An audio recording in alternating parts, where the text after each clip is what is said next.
thank Kewopa under the leadership of Honorable Leah and all the women of this parliament who have turned this Valentine's Day into a day of reflection.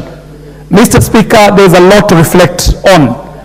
Mr. Speaker, over the lunch break, I had a Valentine's lunch with over 300 leaders from the Dagoretti South constituency. It was a great celebration because to my mind, Mr. Speaker, of all God's creation, I cannot imagine of a more beautiful creation than the women that God created. And I rise, Mr. Speaker, to assure the ladies in this house that there are men who value women.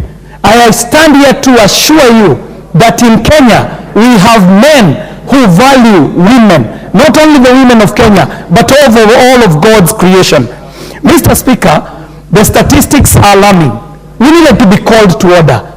We are being told that Kenya is ranking among the highest among the highest countries when it comes to femicide.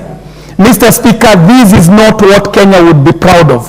So when we bring this topic to the House, Mr. Speaker, we are talking about the image of a country that is just about to be known for killing its women.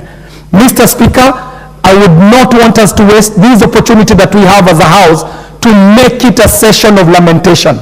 It ought to be a session where we decide what it is that we've got to do going ahead, Mr. Speaker.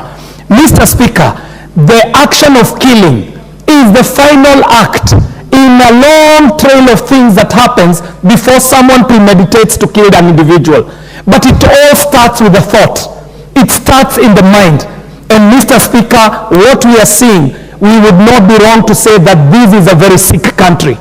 Mr. Speaker, if you want us to verify that, you need to just go to our social media. Look at the conversations that are happening on the interwebs. See how nasty and toxic this country has become. That an individual will take up upon an individual that they know nothing of to tear them down on social media. It tells you of the mental state of this country, Mr. Speaker. So before we get to killing the women and the girls, we started out by being an extremely mentally sick nation, Mr. Speaker. So as we treat this, as we seek for a remedy, Mr. Speaker, we will need to have a conversation on the mental health of this country. What is our national psyche? Mr. Speaker, we also will need to seek innovative approaches.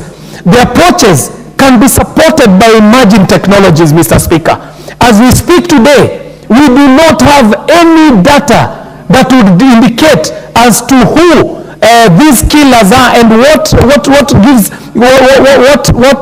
signs we should be looking out for in an individual who is predisposed to be a killer.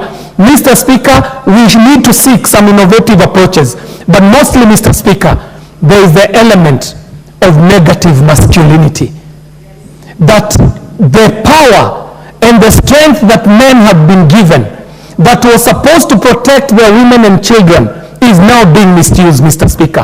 So we have to ask ourselves, who is going to be the killer of women in the year 2030? Who is that young boy we are bringing up? What is the conversation we are having around the boy child? Because, Mr. Speaker, the boy child we are bringing up today might end up to be a nastier child than the men who are killing today. Allow me to conclude, Mr. Speaker, by saying that if we draw a dichotomy between men and women and point a finger to one gender, we shall be doing the most nasty thing, because we need that man to be the protector of the girl and the woman. We need to bring up that boy who will sing that song of Solomon, Mr. Speaker. You are a poet. You know Solomon celebrating his women. And on this Valentine's Day, we want to bring up that man who shall sing like Solomon and say, who is that young woman?